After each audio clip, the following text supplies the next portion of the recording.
Herkese merhaba, üroloji uzmanı Ömer Erdem Akkaya. Bugün PCR ve meni kültüründen, semen kültüründen bahsedeceğim. Kronik prostat iltihabında. İkisinin arasında farklar ne? Neden bir PCR tercih ediyoruz, meni kültürü tercih ediyoruz? Ne gibi avantajları var? Kronik prostat iltihabında biliyorsunuz dışarıdan gelen mikropların yaptığından da şüpheleniyoruz. Yani cinsel yolla bulaşan hastalıklarda kronik prostat iltihabı yapabiliyor hastalarda. PCR dediğimiz test yeni çıktı. 5 senedir 10 senedir daha yoğun bir şekilde yapılıyor. Ama geçmişten beri meni kültürü, semen kültürü yoğun bir şekilde prostat iltihabında yapılıyor. Şimdi meni kültürünün özellikle ilk başta onu söyleyeceğim. Avantajları ve dezavantajları ne? Şimdi meni kültürü bize prostatta gelen bakterileri bize üretiyor. Diyor ki işte şu bakteriler çıktı, şu antibiyotiklere karşı duyarlı diyor. Biz de tamam diyoruz, o zaman bu antibiyotikleri kullanalım, hastayı tedavi edelim diyoruz. Yani en önemli özelliği hangi antibiyotiğe daha duyarlı bu mikroorganizma. Ama şöyle dezavantajları var meni kültürünün. Bize o bölgede patojen değil, yani düşman olarak değil, bize o bölgede dost olarak yaşayan, oranın florasında hastalıktan önce de yaşayan mikropları da bize patojenmiş gibi gösterebiliyor. Mesela Staphylococcus hemoleuticus geldi. Yani biz Staphylococcus hemoleuticus'tan prostat iltihabı yaptığı için şüphelenmiyoruz. Yani böyle bir mikrop yok yani yapılan çalışmalarda, ama bakıyorsunuz idrar kültürüne Staphylococcus bilmem ne gelmiş. Yani şimdi buna diyor ki bir de şu antibiyotiklere karşı duyarlıdır diyor. Ama o yaşayan o mikrop vücudun birçok yerinde yaşıyor zaten halihazırda. Burunda da yaşıyor, ağızda da yaşıyor, gaytada da yaşıyor. O yüzden birden o meni kültürünün hiçbir kıymeti, değeri kalmıyor bizim için baktığımızda. Şimdi ama bazen de bize güzel bir şekilde hangi mikrop olduğunu ve o mikroba karşı da hangi antibiyotikleri kullanabileceğimizi gösterebiliyor açıkçası. Peki PCR ne? PCR polimeraz zincir reaksiyonu açılımı. Polimeraz zincir reaksiyon PCR testinde biz orada yaşayan bölgede hangi bakteriler varsa o bakterilerin DNA ya da RNA parçalarına bakılıyor. Yani spesifitesi, özellikle tanısal doğruluğu çok yüksek. Ve doğruluk oranı çok yüksek olduğu için bize hangi mikrop varsa onu söyleyebiliyor. Ama onun avantajı ve dezavantajlarını, hedef dediğimiz, yani şu bakteri, şu bakterilere polimer zincir reaksiyonu PCR testi yaptıracağım demeniz lazım. Aklınıza gelen, şüphe duyduğunuz, kuşkulandığınız bütün mikroorganizmaları PCR testini yaptırmanız lazım. Bunlar bazen panel olarak işte 5'li, 10'lu, 15'li şeklinde özel laboratuvarlarda yapılabiliyor. Ama siz bütün mikroplara baktığınızda herpes virüs aklınıza gelmedi. HSV aklınıza gelmedi. Onun PCR testini yaptırmadınız. O zaman atlamış oluyorsunuz. Öyle bir durumda var.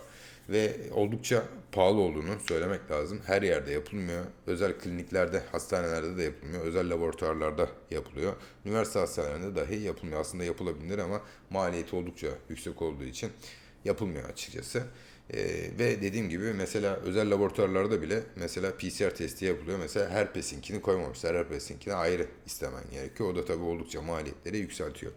Ama peki dezavantajı ne? Kültür gibi antibiyogram duyarlılık testi yok. Yani tamam şey var, mesela diyelim klamidya tespit etti ama o klamidya hangi antibiyotiğe karşı duyarlı bize bunu vermiyor. Öyle bir dezavantajı var tabi. Ve illa hedeflediğiniz mikroorganizmalara bakabiliyorsunuz. Öyle yani bize bir mikroorganizma sunmuyor. Şu da vardır, bu da vardır şeklinde sunmuyor. Bir de diğer bir dezavantajı da şu. Bakteri o bölgede ölü olsun, canlı olsun, onun ölüsünün bile DNA'da RNA varlığını ortaya koyabiliyor PCR testi. PCR testi biz kronik prostatitte yaptırtıyoruz dediğim gibi. Bize başka bir diğer avantajını da söylemek lazım. Meni kültüründe mesela atipik mikroorganizma dediğimiz Chlamydia, Mycoplasma, Uroplazma, bunlar bakteri sınıfından farklı bir sınıf. Bunlar atipik mikroorganizma. Bunları meni kültürlerinde üretmek, idrar kültüründe üretmek oldukça zor. Çoğu zaman bunlar atlanıyor. Chlamydia, Mycoplasma, Uroplazma. Bunları PCR tabanlı testlerde tespit etmek çok daha kolay.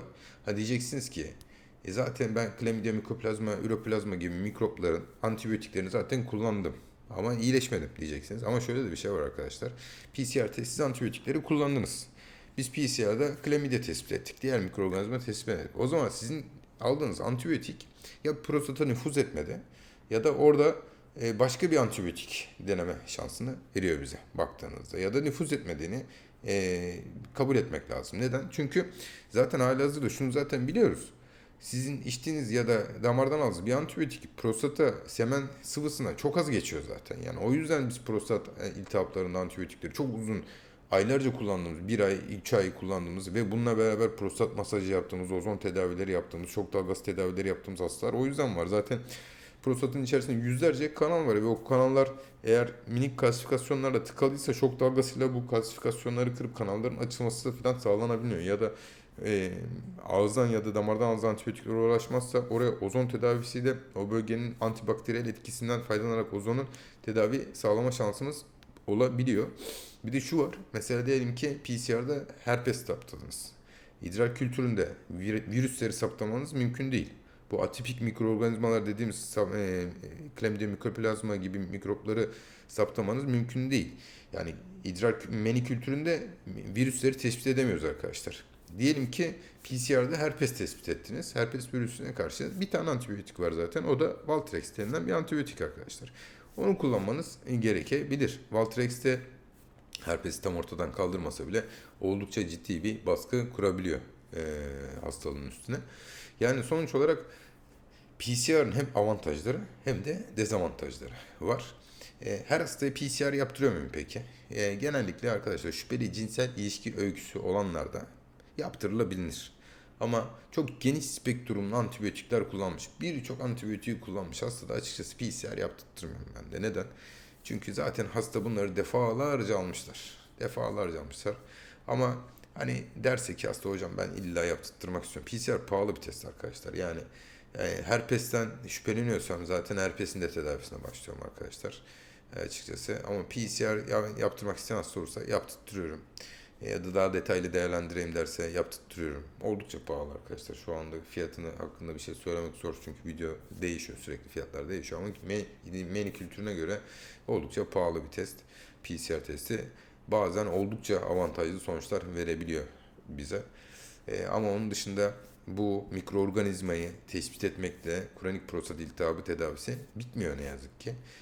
Birçok tedaviyi aynı anda kullanmak hastaya bir iyilik hali sağlayabiliyor dediğimiz gibi. Genel olarak bu şekilde kronik prostat iltihabında meni kültürü mü yaptırsan, PCR testi mi yaptırsan hangisi avantajlı, hangisi dezavantajlı özetlemeye çalıştım size. Dinlediğiniz için teşekkürler, saygılarımla.